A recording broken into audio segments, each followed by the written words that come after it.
Hi friends, hello friends, সবাইকে স্বাগত exam preparation বেঙ্গলিতে। তো আমরা ডাব্লিউবিসিএস প্রিভিয়াস ইয়ার যে সিরিজটা চলছে, তো আজকে তার 11তম ক্লাস এবং industry and it's reform LPG অর্থাৎ লিবারাইজেশন, প্রাইভেটাইজেশন, গ্লোবালাইজেশন যে ব্যাপারটা, সেটা কিন্তু এই চ্যাপ্টারে আমরা যে এমসিকিউগুলো এসছে প্রিভিয়াস ইয়ার সেগুলো দেখবো। এবং বিগত দুদিন আমি ক্লাস দিতে পারিনি কিছুটা শারীরিক অসুস্থতার কারণে। তো বন্ধুরা, সবার কাছ থেকে ক্ষমা চেয়ে নিচ্ছি, কিন্তু আজকের ক্লাসটি তোমরা সকলে দেখো, অবশ্যই ভালো লাগবে এবং এই কোশ্চেনগুলো কিন্তু সমস্ত পরীক্ষার জন্যই গুরুত্বপূর্ণ।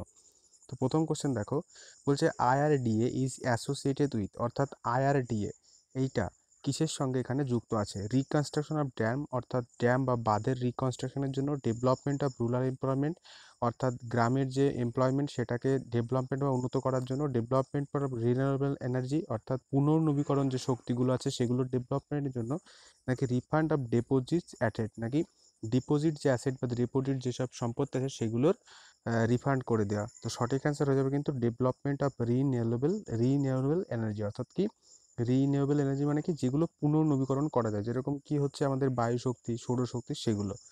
পরবর্তী question, globalisation of the Indian economy means, অর্থাৎ globalisation of the Indian economy বলতে কি বোঝায়? এস্টাবলিশিং বিজনেস ইউনিটস অ্যাব্রড, অর্থাৎ বিদেশে বিজনেস ইউনিট তৈরি করা। এক্সপোর্ট প্রমোশন, বিভিন্ন ধরনের ব্যবসায় যে আমদানি সেটাকে বাড়ানো। ইম্পোর্ট এটা হবে ইম্পোর্ট, সরি আইএম হবে ইম্পোর্ট লিবারাইজেশন, অর্থাৎ লিবারাইজেশনকে লিবারাইজেশনের ক্ষেত্রে ইম্পোর্টের ক্ষেত্রে লিবারেশনটাকে বাড়ানো। নাকি putting minimum restriction on the trade relation with other countries.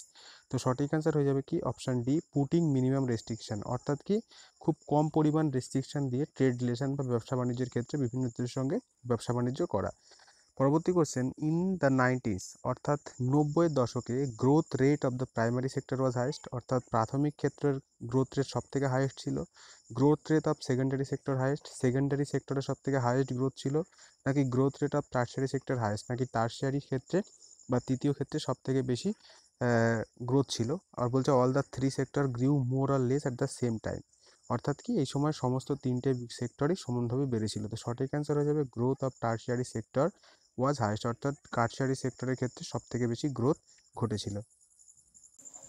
তো বন্ধুদের, তোমাদের আর একটা বিষয় জানিয়ে রাখি, আমাদের যে ডাব্লিউবিসিএস মেন্স এমসিকিউ সিরিজে 1000 এমসিকিউ আমরা করেছি, সেই ক্লাসগুলো তোমরা প্লেলিস্ট থেকে দেখে নিতে পারো এবং প্লেলিস্টের লিঙ্ক কিন্তু নিচে ডিসক্রিপশন বক্সে দেওয়া থাকবে।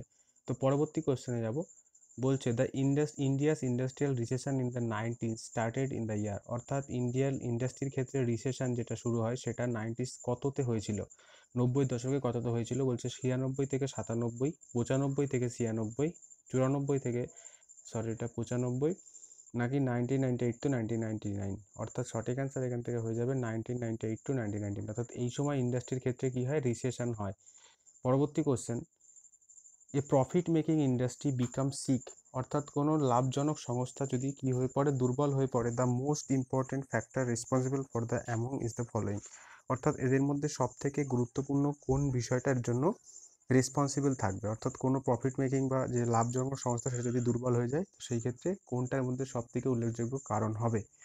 বলছে poor work culture of the country, অর্থাৎ সেই দেশের কম মানের ওয়ার্ক সেটা। নাকি বলছে non cooperation of the section of labour, অর্থাৎ যারা কাজ করে শ্রমিক তাদের কোঅপারেশন নেই। নাকি বলছে lack of proper planning of the management, অর্থাৎ নাকি প্ল্যানিংয়ের ক্ষেত্রে বা ম্যানেজমেন্টের ক্ষেত্রে দুর্বলতা, প্রপার প্ল্যানিং থাকে না। নাকি টু স্কিল লেবার, অর্থাৎ স্কিল লেবার না থাকার জন্য। তো এখান থেকে সঠিক অ্যান্সারের ক্ষেত্রে তোমাদের এখান থেকে চুজ করতে হবে। অপশান এতে বলছে শুধু 3, অপশান বিতে বলছে 1 and 2, অপশান সিতে বলছে 4, অপশান ডিতে বলতে 1 and 4। তো সঠিক অ্যান্সার হয়ে যাবে এখান থেকে অপশান এ, শুধুমাত্র 3। পরবর্তী question, west Bengal's own industrial policy was declared the year, অর্থাৎ ওয়েস্ট বেঙ্গলের যে নিজস্ব ইন্ডাস্ট্রিয়াল পলিসি সেটা কত সালে প্রকাশিত হয়? 1982, 1994, 1995, 1996। তো সঠিক অ্যান্সার এখান থেকে হয়ে যাবে কি 1995, অপশান সি। পরবর্তী question, from which year the policy of globalization of the Indian economy has followed, অর্থাৎ কোন সাল থেকে গ্লোবালাইজেশন ইন্ডিয়ান ইকোনমির ক্ষেত্রে গ্লোবালাইজেশন ফলো করা হচ্ছে? 1980, 1985, 1991, 2007। সঠিক অ্যান্সার হয়ে যাবে কি অপশান সি, 1991। পরবর্তী question, government of India has started selling share of selected public sector from the year, অর্থাৎ ভারত সরকার কি করে, প্রাইভেট পাবলিক সেক্টরের কি করে, বিভিন্ন শেয়ারগুলোকে সেলিং করতে শুরু করে তো সেই কবে থেকে সেটা শুরু হয়?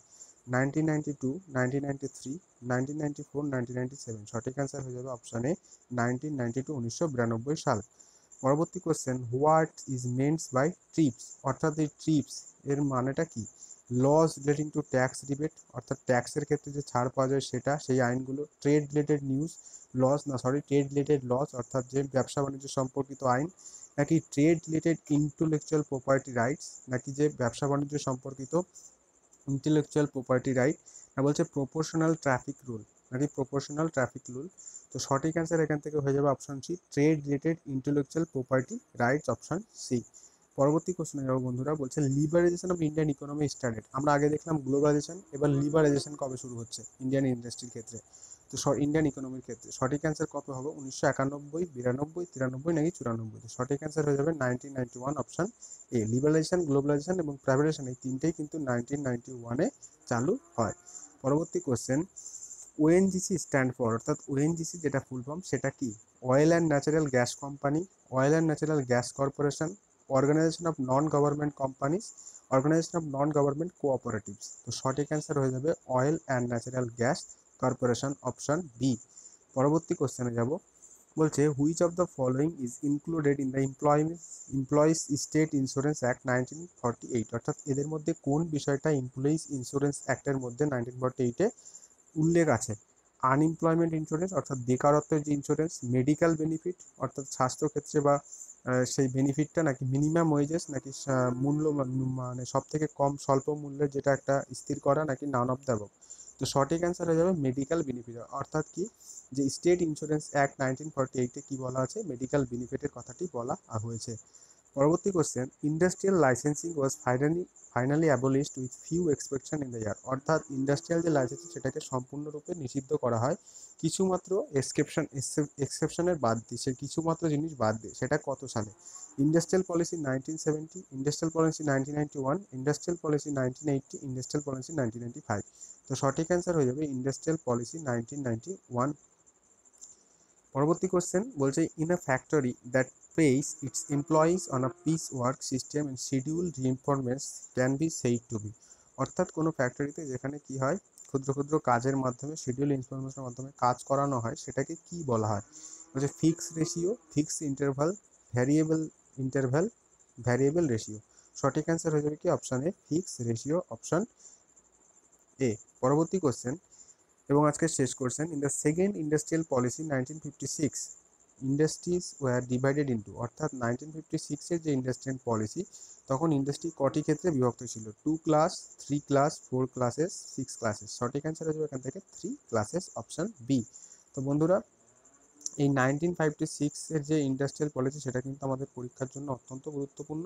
ইন্ডাস্ট্রির ক্ষেত্রে এই 1956টা একটা বিশাল গুরুত্বপূর্ণ ভূমিকা রাখে। তো বন্ধুরা, এই কোশ্চেনগুলো বিভিন্ন বারবার WBCS প্রিলিমিনারি পরীক্ষায় এসেছে। তো তোমরা অবশ্যই কোশ্চেনগুলোকে ফলো করতে পারো, যে কোনো ধরনের এক্সামে কিন্তু এই ধরনের কোশ্চেন তোমরা দেখতে পাবে। তো বন্ধুরা, সবাইকে অসংখ্য ধন্যবাদ শেষ পর্যন্ত ভিডিওটি দেখার জন্য।